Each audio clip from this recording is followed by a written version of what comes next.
Hello friends, welcome back to our channel.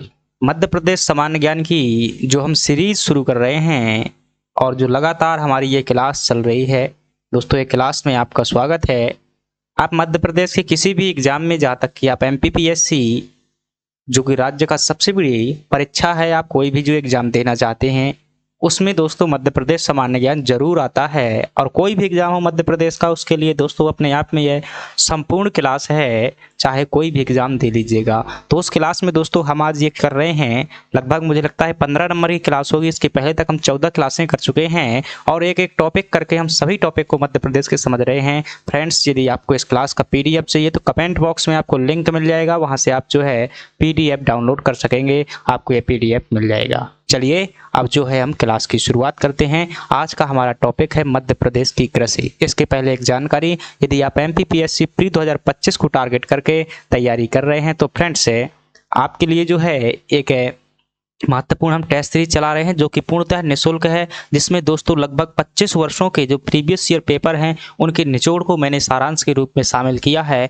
और उन सभी फैक्टों को जो है दोस्तों क्वेश्चन से लिंक करके मैं आपके सामने प्रस्तुत कर रहा हूं। प्रत्येक क्वेश्चन के साथ में 5 से 7 फैक्ट प्रस्तुत किए जाते हैं जो कि परीक्षा में आए हुए होते हैं। तो फ्रेंड्स उस सीरीज से जरूर जुड़िएगा, रोजाना होती है, आप उसे देखिएगा। चलिए हम फ्रेंड्स से शुरुआत करते हैं अपनी क्लास की, और हमारी क्लास है आज की मध्य प्रदेश की कृषि।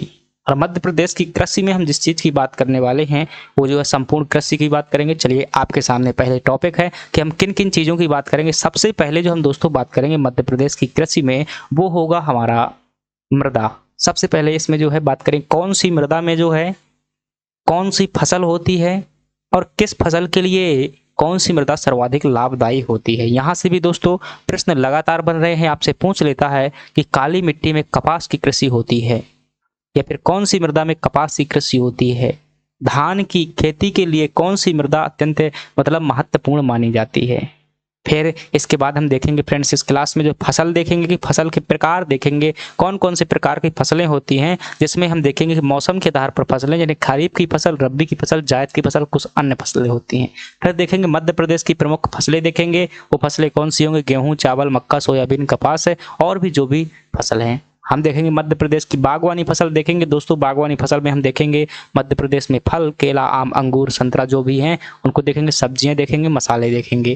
देन इसके बाद जो हम बात करेंगे मध्य प्रदेश में दोस्तों सिंचाई की। हालांकि ये जो है हमारा सिंचाई वाला टॉपिक और अनुसंधान संस्था, ये दोस्तों ये दो टॉपिक जो है हम अगली क्लास में करेंगे क्योंकि क्लास जो है बड़ी हो जाएगी। चलिए हम एक एक करके चीज़ों को समझते हैं। सबसे पहले फ्रेंड्स जो आपके सामने हैं वो है मध्य प्रदेश की कृषि के अंदर फसलों का वर्गीकरण करते हैं। दोस्तों जब फसलों का वर्गीकरण किया जाता है, ध्यान रखिएगा किस आधार पर वर्गीकरण है दोस्तों।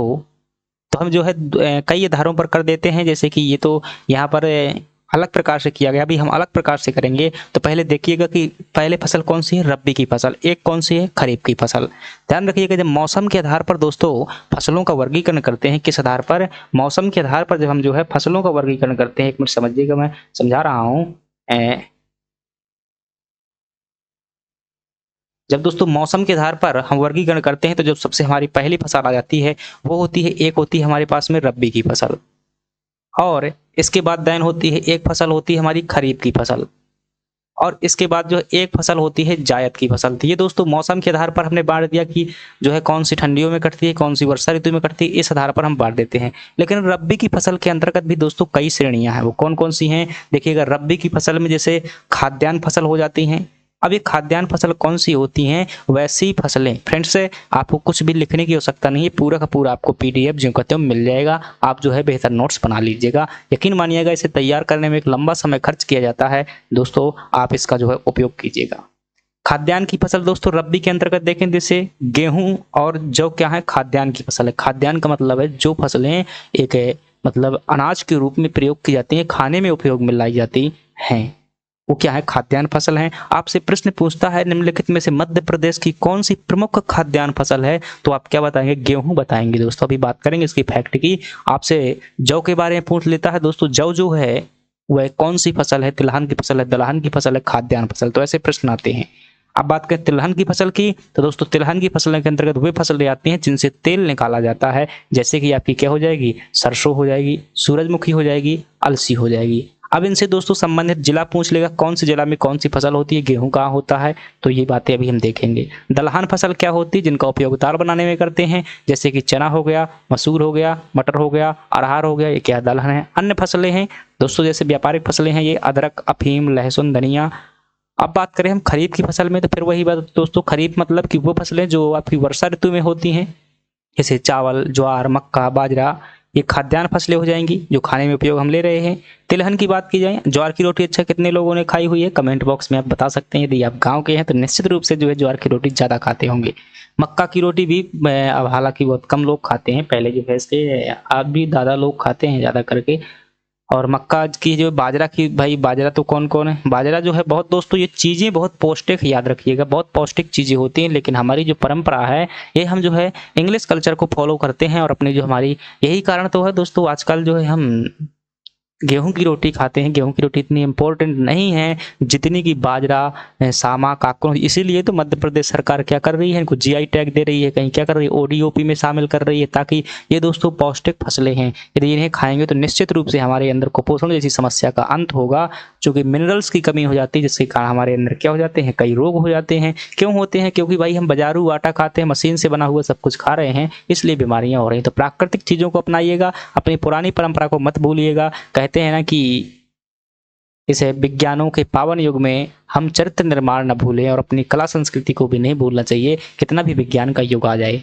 तिलहन की बात करें तो दोस्तों, जो खरीफ के फसल के अंतर्गत तिलहन की फसलें होती हैं वो कौन सी हैं आपकी, ये आप तिल हो गई, मूंगफली हो गई, ये जो दोस्तों कपास की फसल है, व्यापारिक फसल है, तिलहन के अंतर्गत नहीं आती। इसका उपयोग जो है कपड़ा बनाने में किया जाता है, तो ये यहाँ नहीं लिखना चाहिए। दलहन की फसल की बात की जाए दोस्तों, दलहन में उड़दा हो जाएगी, अरहर हो जाएगी, मूंग जो है आपकी खरीफ की फसलें। ध्यान रखिएगा, अरहर काटी तो रब्बी के समय पर जाती है, लेकिन कहाँ पर आ रही है, खरीफ की फसल में, क्योंकि बोई जो खरीफ की फसल में जाई जाती है। अन्य जो है जूट, तंबाकू है। चलिए अब इनको एक एक करके हम देखें, कार्य करते हैं। सबसे पहले दोस्तों बात करते हैं, देखिए मौसम के आधार पर फसलों का वर्गीकरण तो कितने प्रकार से करते हैं, 3 भागों में करते हैं। उनमें से सबसे पहली फसल कौन सी है, खरीफ की फसल। और खरीफ की फसल किसे कहते हैं, तो दोस्तों यह जो है मानसूनी फसल होती है, देखिएगा। और इसको कब बोया जाता है, तो जो जून जुलाई में बोई जाती हैं और आपकी सितंबर और अक्टूबर में काट ली जाती हैं, वो क्या कहलाती हैं, आपकी खरीफ की फसल कहलाती हैं। और ये जो उदाहरण की बात करें दोस्तों, आपके उदाहरण है मक्का, धान, कपास, ये यहाँ खरीफ की फसल के जो है उदाहरण है सोयाबीन, मूंग, तिल। यानी कि सीधे से मैं शब्दों में बात करूं, जो वर्षा ऋतु में बोई जाती हैं वो क्या कहलाती हैं, खरीफ की फसल कहलाती हैं। और रब्बी की फसल क्या होती हैं दोस्तों, जो शीतकाल यानी कि ठंडियों में बोई जाती हैं, क्या ठंडियों में शीतकाल में बोई जाती हैं, और जो है अक्टूबर नवंबर में बोई जाती हैं, और ये काटी कब जाते हैं, फरवरी मार्च में जो है काट ली जाती हैं, क्या कहलाती हैं, रब्बी की फसलें कहलाती हैं। उदाहरण गेहूं, सरसों, मटर, चना, सामान्य सी बात है। जायद की फसल की बात करेंगे दोस्तों, जो आपकी मतलब मार्च के बाद में अप्रैल में बोई जाती हैं, और जैसे ककड़ी हो गया, खीरा हो गया, तरबूज हो गया, ये क्या होती हैं, लौकी हो गई, भिंडी हो गई, ये क्या है आपकी सब्जियां जाता करके आती हैं। तो इसमें देखेंगे तो आपकी बुवाई इनकी मार्च अप्रैल में की जाती है, और इसमें कटाई मई जून में की जाती है। उदाहरण आप याद रखिएगा, ज़्यादा करके और कुछ नहीं पूछा जाता है, इसमें उदाहरण पूछे ले जाते हैं कि कौन सी फसल किसकी है। ध्यान रखिएगा, तरबूज, कद्दू, मूंग, ये है। एक फसल और दोस्तों मोस्ट इंपॉर्टेंट है, एक बार प्रश्न में आ गया, मुझे भी इसमें ये पता नहीं था। अफीम दोस्तों किसकी फसल है, तो ध्यान रखिएगा अफीम जो है रब्बी की फसल के अंतर्गत आती है, इस बात को आप याद रखेंगे। अगली बात करते हैं, अब है दोस्तों, अब देखिएगा ये थोड़ा सा फसलें हैं, कभी कभी पूछ लेता है भाई, आप याद कर सकते हैं, छोड़ भी सकते हैं, कोई दिक्कत नहीं है। तो रेशेदार फसलें कौन सी होती हैं दोस्तों, रेशेदार फसलें से क्या होती हैं, जिनसे जो है धागे बनाए जाते हैं, क्या कहलाती हैं, रेशेदार फसलें होती हैं। जैसे कि आपकी जूट हो गई, आपका जो घर में देखा होगा जो बोरा होते हैं, जो गेहूँ जिसमें भरते हैं, पहले वाले बोरा, जो सुतली वाले बोरा चलते थे, उन बोरा की बात कर रहा हूँ। मुझे वर्तमान में जो पॉलीथीन वाले चलते हैं इनकी बात नहीं कर रहा हूँ। तो बनते थे, किससे बनते थे, आपके ये जूट से बनाए जाते थे। और यदि आपने पहले देखा होगा भाई, यदि गांव के हैं तो मैं उदाहरण बताता हूं कि वो भी जूट से ही बनते थे, हालांकि सन से भी बनाए जाते थे। जैसे कि हमारे यहाँ पर जो भूसा भरने के लिए बैलगाड़ी में जो भूसा भरा जाता था, जिसमें फाखरी बोलते थे हमारे यहाँ पर, आपके यहाँ पता नहीं क्या बोलते हैं, तो वो भी जो है जूट से ही बनती थी। और हालांकि सनाई से भी बनाया जाता था उसे कहीं कहीं पर। कपास से दोस्तों बात करें तो कपड़ा बनते हैं, इससे भी रेशे जो आपका धागा होता है, कपड़े का धागा होता है, कपास से ही बनता है। पटसन से भी दोस्तों रेशे पाए जाते हैं, पटसन में भी। और सनई, सनई जो है सन बोलते हैं इसको हमारे यहाँ पर, तो इससे जो है जो मतलब रस्सियाँ भी बनाई जाती थी सनई से। तो ये सभी क्या होती हैं, रेशेदार फसलें होती हैं। आजकल इनका क्रेज खत्म हो गया है, लाइलून जो है दोस्तों इनकी जगह पर आ गया है। निश्चित रूप से यह है एक रसायन है और प्राकृतिक चीज़ों की जगह पर रसायन का उपयोग कर रहे हैं, जीवन में निश्चित रूप से नकारात्मक प्रभाव डालते हैं, प्रकृति पर भी डालते हैं। उद्दीपन फसलें कौन सी होती हैं, तो दोस्तों जो मन को प्रेरित करें, थोड़ा सा मतलब स्वाद आए, वो वाली फसलें क्या कहलाती हैं, अच्छी लगे, वो उद्दीपन। जैसे कॉफी पीने से क्या लगता है आपको, थोड़ा सा किसी को तो भाई बिना कॉफी की नींद ही नहीं आती है, किसी को बिना तम्बाकू की जो है नींद नहीं आती है। तो आप देखिएगा कई लोग जो है सुबह से जरूरत होती है तम्बाकू, कई लोगों को चाय के बिना जो है कई लोगों को जो है नींद नहीं आती है। ये भी भाई खतरनाक चीज है, ये भी जो बहुत से लोग इसको जो है बहुत अच्छा मानते हैं। अफीम की फसल, भांग, ये सभी क्या है दोस्तों, उद्दीपन, मन को उद्दीपित कर देती हैं, उद्दीपित फसलें कहलाती हैं। इसके बाद चारा फसलें जो दोस्तों पशुओं के लिए चारा के लिए प्रयोग में लाई जाती हैं। इसमें से अगर बात करें बरसीम, ये वाली जो है आप लोगों ने सभी ने पढ़ी होगी।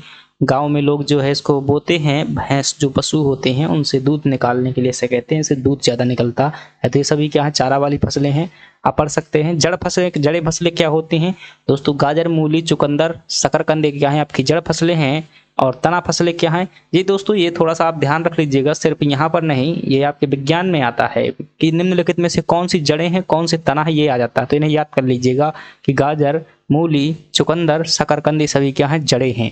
ध्यान रखिएगा।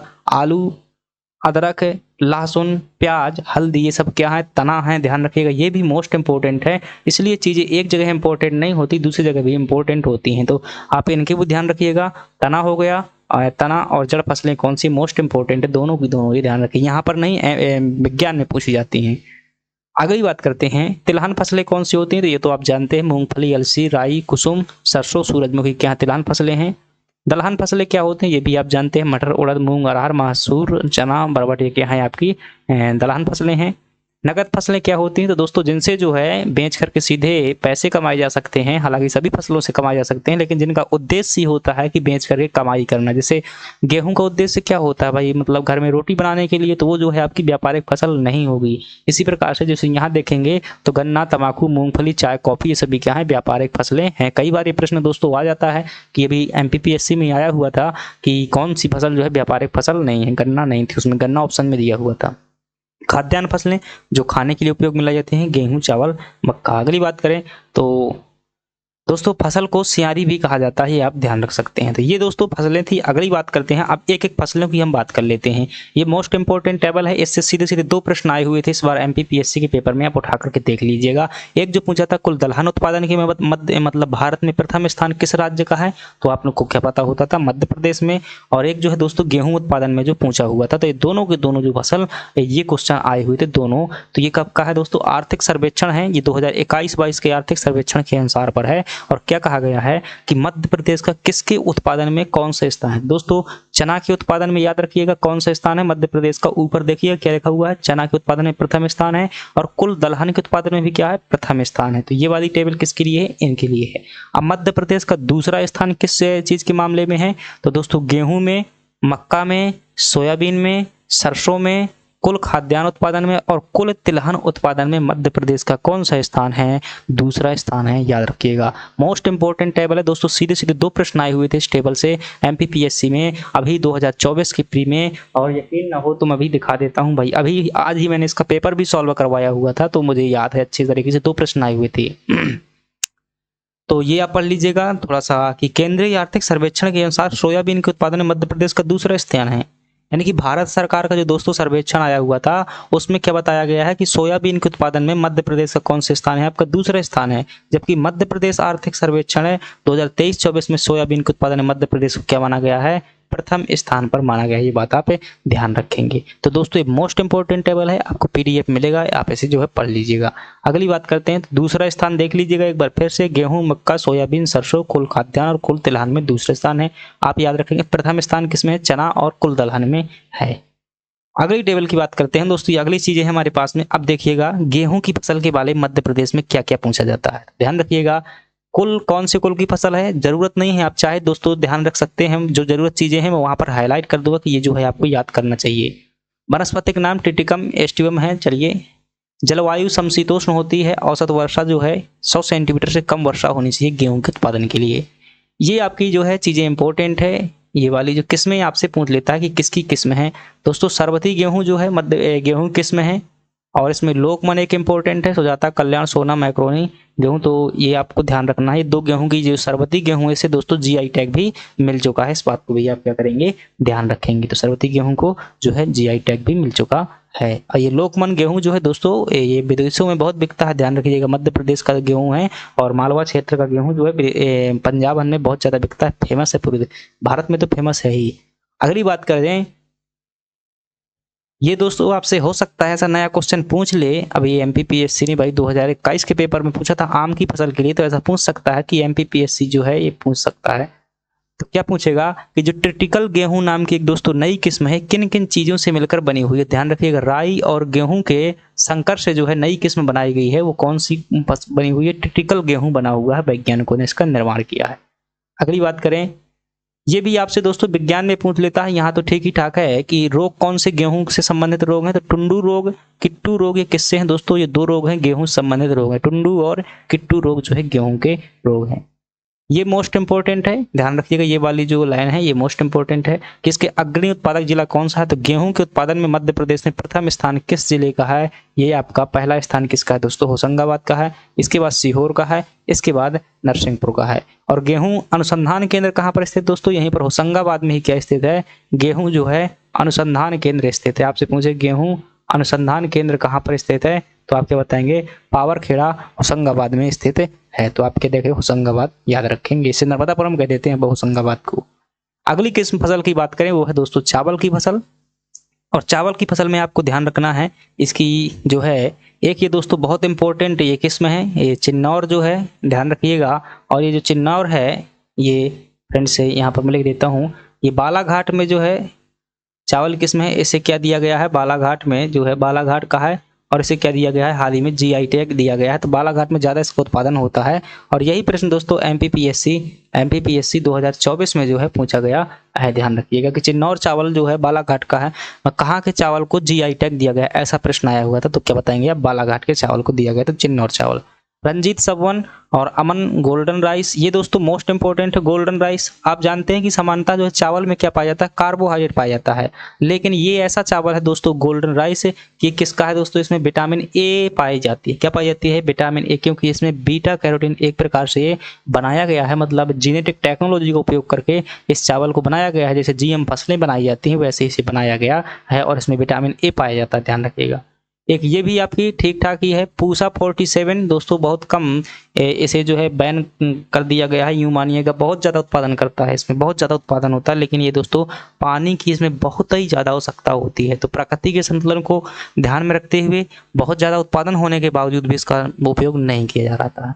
अंगमारी रोग दोस्तों धान के हैं। अंगमारी और खैरा रोग किस में होते हैं, धान से संबंधित ये 2 रोग हैं। मोस्ट इंपॉर्टेंट है आपसे ये अग्रणी उत्पादक, धान के उत्पादन में दोस्तों अग्रणी जिला कौन सा है आपका, बालाघाट है, सिवनी है और आपका बड़वानी जिला जो दोस्तों ये भी धान के उत्पादन में अग्रणी आता है। और फ्रेंड्स याद रखिएगा, धान अनुसंधान केंद्र कहाँ पर स्थित है, बड़वानी में ही आपका क्या स्थित है, धान अनुसंधान केंद्र स्थित है। तो आपसे पूछे शायद कि धान अनुसंधान केंद्र कहाँ पर स्थित है, तो आप क्या बताएंगे, धान अनुसंधान केंद्र जो है बड़वानी में स्थित है। चलिए अब बात करते हैं अगली चीज की, वो है दोस्तों मक्का। और मक्का के बारे में आपको ध्यान रखना है कि मक्का जो है मध्य प्रदेश में सबसे ज्यादा कहाँ पर निकलता है, तो आप क्या बताएंगे, छिंदवाड़ा में जो है मक्का सबसे ज्यादा निकलता है। और आपको पूछे सिटी ऑफ कॉर्न किसे कहा जाता है मध्य प्रदेश की, यानी कि मक्का सिटी किसे कहते हैं, तो आप क्या बताएंगे, छिंदवाड़ा को जो है मध्य प्रदेश की मक्का सिटी कहा जाता है। अगली बात करते हैं कॉफी के बारे में। दोस्तों आपको एक ही चीज ध्यान रखना है कि मध्य प्रदेश में कॉफी कहाँ निकलती है, तो आप ध्यान रखना है बैतूल जिले में जो है मध्य प्रदेश में कॉफी का उत्पादन किया जाता है। और यहाँ पर दोस्तों कुकड़ू खांडा ग्राम है, क्या है, कुकड़ू हिल्स है, गांव भी है, कुकड़ू खांडा गांव है।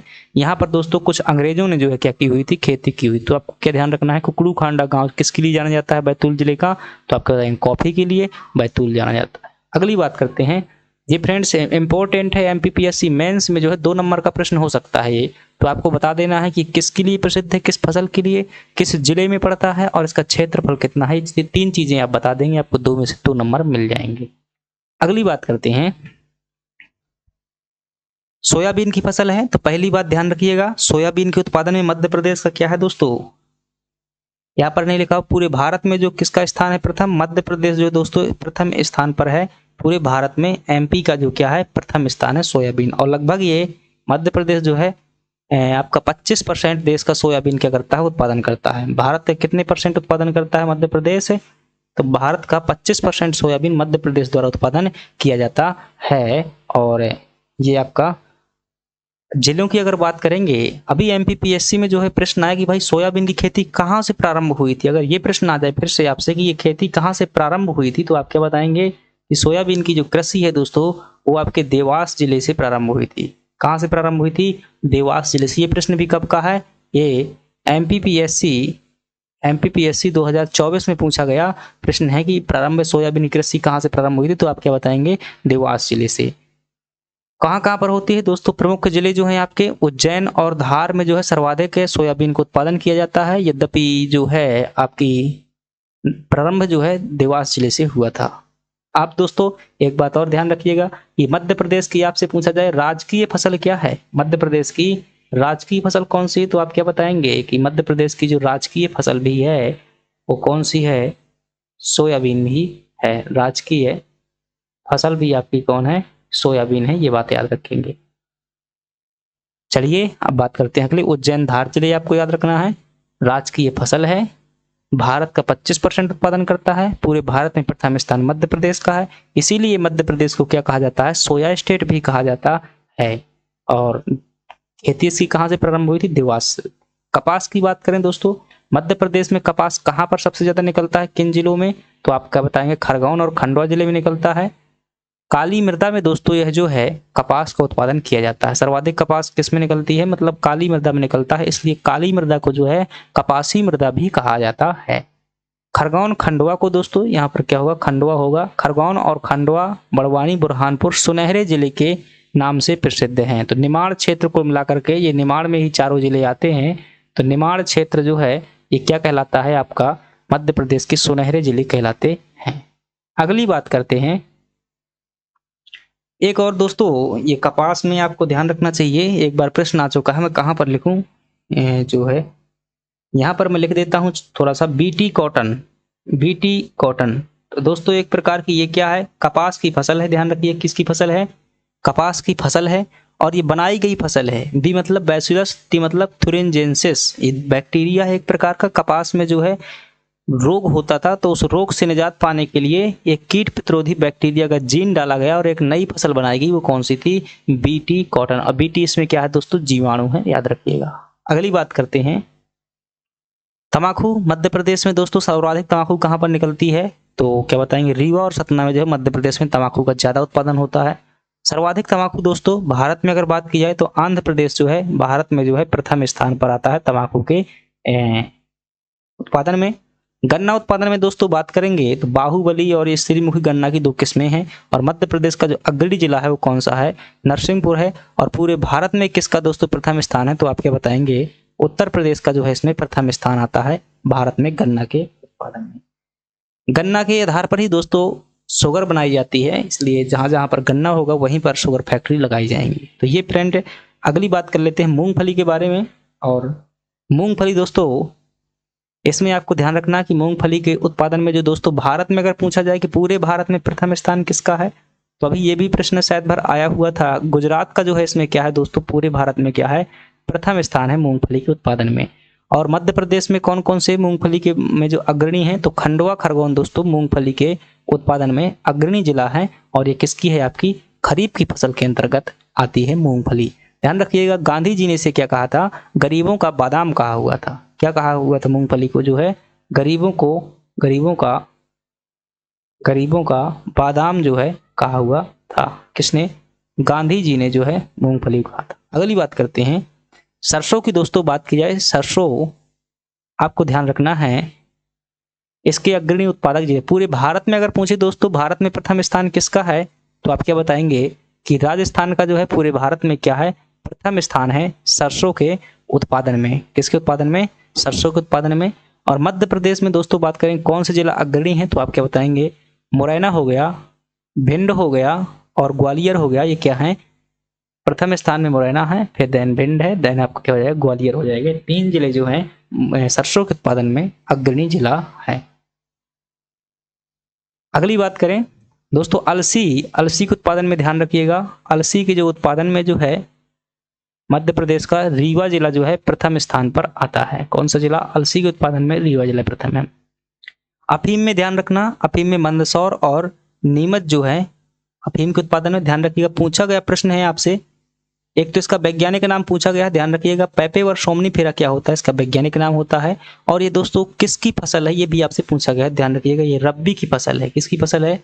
रब्बी की फसल है। और पेपेवर सोमनीफेरा इसका क्या है, वैज्ञानिक नाम है। अग्रणी उत्पादक जिले कौन से? मंदसौर और नीमच हैं। दलहन में दोस्तों, कुल दलहन के उत्पादन में जो है मध्य प्रदेश का कौन सा स्थान है? प्रथम स्थान है। अग्रणी उत्पादक जिला कौन से है? नरसिंहपुर। नरसिंहपुर दोस्तों ध्यान रखिएगा, एक तो गन्ना के उत्पादन में प्रथम स्थान पर आता है, गन्ना सर्वाधिक होता है मध्य प्रदेश में। और अरहर के उत्पादन में भी क्या है, मध्य प्रदेश में प्रथम स्थान है। ध्यान रखिएगा किसका? आपका नरसिंहपुर जिले का। तो ये बातें थी। अगली देखते हैं। अब दोस्तों ये है आपके पास में टेबल है जिसमें आपको बागवानी फसलों के बारे में ध्यान रखना है कि मध्य प्रदेश में दोस्तों कौन कौन सी जो फसलें हैं जो बागवानी के लिए महत्वपूर्ण है। तो आप ध्यान रखेंगे कि आम के उत्पादन में दोस्तों प्रथम स्थान पर कौन सा जिला है, तो आप क्या बताएंगे? जबलपुर का दोस्तों प्रथम स्थान है। इसके बाद रीवा में भी आम होता है, लेकिन रीवा में जो दोस्तों है ध्यान रखिएगा, गोविंदगढ़ में रीवा में क्या स्थित है? आम अनुसंधान केंद्र स्थित है। आम अनुसंधान केंद्र कहाँ स्थित है? तो रीवा में स्थित है। इस बात को आप ध्यान रखिएगा। दोस्तों ये नूरजहां मध्य प्रदेश के कहां पर? अलीराजपुर और अलीराजपुर जिले में। ध्यान रखिएगा, पूछा जाएगा प्रश्न कि नूरजहां आम की एक किस्म है, किस जिले में इसका उत्पादन किया जाता है? तो अलीराजपुर में। और जो सुंदरजा आम, ध्यान रखिएगा, इसे क्या मिल चुका है दोस्तों? रीवा जिले का है और इसे जीआई टैग मिल चुका है। ध्यान रखिएगा, जीआई टैग मिल चुका है। सुंदरजा मध्य प्रदेश के रीवा जिले में पाई जाने वाली किसकी किस्में हैं? आम की किस्में। बहुत महत्वपूर्ण है। नूरजहां अलीराजपुर में और सुंदरजा रीवा में। दूसरी बात करें दोस्तों, आंवला, सर्वाधिक आंवला कहां पर होता है? तो मध्य प्रदेश में पन्ना जिले में होता है। और आंवला में क्या होता है? विटामिन सी होता है। आंवला के बारे में ध्यान रखिएगा, आंवला को जो है डॉक्टर प्लांट कहा जाता है। वह मध्य प्रदेश का आंवला जिला पन्ना को कहा जाता है। क्यों? क्योंकि पन्ना में सर्वाधिक आंवला का उत्पादन होता है। अंगूर की दोस्तों बात करें, अंगूर का सर्वाधिक उत्पादन कहां पर होता है? रतलाम में होता है। और अंगूर नगरी किसे कहा जाता है दोस्तों? रतलाम को कहा जाता है, क्योंकि रतलाम में ज्यादा अंगूर होता है। ये थोड़ा सा ध्यान रखिएगा। कंचन और कृष्णा जो है किसकी फसलें हैं? एक किस्म है। तो आए दोस्तों ये आंवला की 2 किस्में हैं। तो आंवले की प्रमुख किस्म है कौन? कंचन और कृष्णा। मध्य प्रदेश में केला अनुसंधान केंद्र कहाँ स्थित है दोस्तों? बुरहानपुर में स्थित है, क्योंकि बुरहानपुर में ही केला का सर्वाधिक उत्पादन किया जाता है। पपीता का सर्वाधिक उत्पादन धार रतलाम में, केला बुरहानपुर में, अमरूद रीवा में। ये चीजें आपको ध्यान रखनी है अच्छे तरीके से। चलिए अगली बात करते हैं, ये क्या मध्य प्रदेश में बागवानी फसलें हैं। कुछ मसाला देख लेते हैं दोस्तों। पहले सब्जियां देख लीजिएगा, मध्य प्रदेश में आती हैं पेपर में कि आलू दोस्तों सर्वाधिक कहां पर होता है मध्य प्रदेश में? तो आप क्या बताएंगे? आलू जो है इंदौर में होता है। प्याज कहां पर होती है? खंडवा में होती है। लहसुन कहां पर होती है दोस्तों? तो आपकी लहसुन जो है मंदसौर। और ये प्रश्न दोस्तों अभी आया हुआ था, ये हाँ ये वाला प्रश्न आया हुआ था एमपीपीएससी 2024 में जो है। एमपीपीएससी 2024 में डायरेक्ट प्रश्न नहीं आया हुआ था, एक कथन में दिया हुआ था, सही जोड़ी मिला ना था कि लहसुन से मंदसौर को दिया हुआ था। तो ये आपका ये हो जाएगा। धनिया में दोस्तों गुना, ध्यान रखिएगा, गुना में जो है धनिया पार्क स्थित किया गया है। लहसुन पार्क कहाँ पर स्थित है? ये आपका मंदसौर में स्थित है। धनिया जो है कहाँ पर ज्यादा निकलती है? गुना जिले में। टमाटर कहाँ निकलता है? जबलपुर जिले में। मटर कहाँ पर निकलता है? जबलपुर जिले में। अदरक कहाँ पर निकलता है? छिंदवाड़ा जिले में। तो ये दोस्तों मोस्ट इंपॉर्टेंट टेबल है। आपको जो है दुनिया का डिटेल ना देकर के सीधे जो है आपको फैक्ट यहाँ पर दिए गए हैं, तो आप इसे याद कर लीजिएगा, मोस्ट इंपॉर्टेंट है। अब मसाला के बारे में जो है थोड़ी सी ध्यान रखिएगा। आपसे पूछे मिर्च के उत्पादन में, आपका मिर्च के उत्पादन में कौन सा जिला अग्रणी है? तो आप क्या बताएंगे? खंडवा और खरगोन जिला जो है मिर्च के उत्पादन में अग्रणी है। बेड़िया ध्यान रखिएगा खरगोन जिले में स्थित है। मिर्च की मंडी है जो कि खरगोन जिले में पड़ती है। तो बेड़िया किस लिए है? मिर्च की बहुत बड़ी मंडी है, खरगोन जिले में स्थित है। हल्दी की बात करें दोस्तों, सर्वाधिक हल्दी कहाँ पर निकलती है? तो आप क्या बताएंगे? बुरहानपुर में। बुरहानपुर में केला भी निकलता है, ध्यान रखिएगा। धनिया कहाँ पर होती है? आपकी गुना में होती है। सर्वाधिक फल उत्पादक जिला कौन सा है मध्य प्रदेश का? ध्यान रखिएगा, सर्वाधिक फल उत्पादक जिला कौन सा है? रतलाम है। सर्वाधिक सब्जी उत्पादक जिला कौन सा है? छिंदवाड़ा है। सर्वाधिक मसाला उत्पादक जिला कौन सा है? क्या बताएंगे आप? बुरहानपुर है। सर्वाधिक मसाला उत्पादक जिला कौन सा है? बुरहानपुर है, मोस्ट इंपोर्टेंट है। सब्जी उत्पादक छिंदवाड़ा, फल उत्पादक रतलाम। इतनी बातें फ्रेंड्स ध्यान रखनी है। अब जो है ये जो है प्रीवियस ईयर में आए हुए प्रश्न हैं, जैसा कि हम रोज सॉल्व करते हैं कुछ प्रश्न, उनको जो है आज सॉल्व कर लेते हैं। दोस्तों हम 1994 से जो है शुरू किया हुआ था और आज जो है हम 1996 में आए हुए पेपर में देखते हैं कौन से प्रश्न है। तो कोरकू जनजाति मध्य प्रदेश के किन जिलों में पाई जाती है? तो दोस्तों अगर मैं एक जिला की बात करूं तो कोरकू जनजाति मध्य प्रदेश के बैतूल जिले में पाई जाती है। इसके अलावा मध्य प्रदेश के जो भी दक्षिणी जिले हैं वहां पर मिलती है, जैसे खंडवा खरगोन में मिल जाती है। मध्य प्रदेश का कुल क्षेत्रफल कितना है? तो दोस्तों आप जानते हैं 3,08,252 वर्ग किलोमीटर है। 3,08,252 वर्ग किलोमीटर क्या है? मध्य प्रदेश का जो है क्षेत्रफल। इकबाल सम्मान मध्य प्रदेश में किस क्षेत्र में दिया जाता है? तो दोस्तों इकबाल सम्मान जो है मध्य प्रदेश में, यदि आप उर्दू साहित्य में रचनाएं करते हैं तो आपको ये पुरस्कार मिलेगा। मध्य प्रदेश में सर्वाधिक साक्षरता किस जिले की है? तो दोस्तों आपका जवाब होगा कि मध्य प्रदेश में जो सर्वाधिक साक्षरता जबलपुर जिले की जो है मध्य प्रदेश में सर्वाधिक साक्षरता है। किस जिले की है? जबलपुर की है, आप ध्यान रखिएगा। मध्य प्रदेश में न्यूनतम साक्षरता कहां पर मिलेगी? दोस्तों वर्तमान में जो है अलीराजपुर जिले में क्या है आपकी न्यूनतम साक्षरता है, अलीराजपुर जिले में। घड़ियाल संरक्षण किस नदी पर किया जाता है? दोस्तों ध्यान रखिएगा, नदी पूछा गया है तो एक तो दोस्तों केन नदी में किया जाता है पन्ना छतरपुर में, दूसरा जो है आपका सोन नदी में किया जाता है और तीसरा जो है आपका चंबल नदी में किया जाता है। 3 नदियों में घड़ियाल संरक्षण किया जाता है। अगली बात करते हैं, मध्य प्रदेश के किस स्थान में 2 किलोमीटर के अंदर 2 नदियों का उद्गम होता है? दोस्तों आपको पता होगा अमरकंटक से 2 नदियों का उद्गम होता है, लेकिन महू से भी जो है 2 किलोमीटर के अंदर 2 नदियों का उद्गम होता है, याद रखिएगा। मध्य प्रदेश में तांबा उत्पादक प्रमुख जिला कौन सा है? तो आपका जवाब क्या होगा? दोस्तों जो बालाघाट है वो तांबा उत्पादक मध्य प्रदेश का प्रमुख जिला है। मोस्ट इंपोर्टेंट फैक्ट है दोस्तों, पढ़ते रहिएगा, प्रीवियस ईयर फैक्ट है। मध्य प्रदेश में अफीम की खेती कहाँ की जाती है? तो आप क्या बताएंगे दोस्तों? अभी पढ़ करके आए हुए हैं, मंदसौर और नीमच में जो है इसकी खेती की जाती है। मालनपुर औद्योगिक केंद्र किस जिले में स्थित है? तो आप क्या बताएंगे?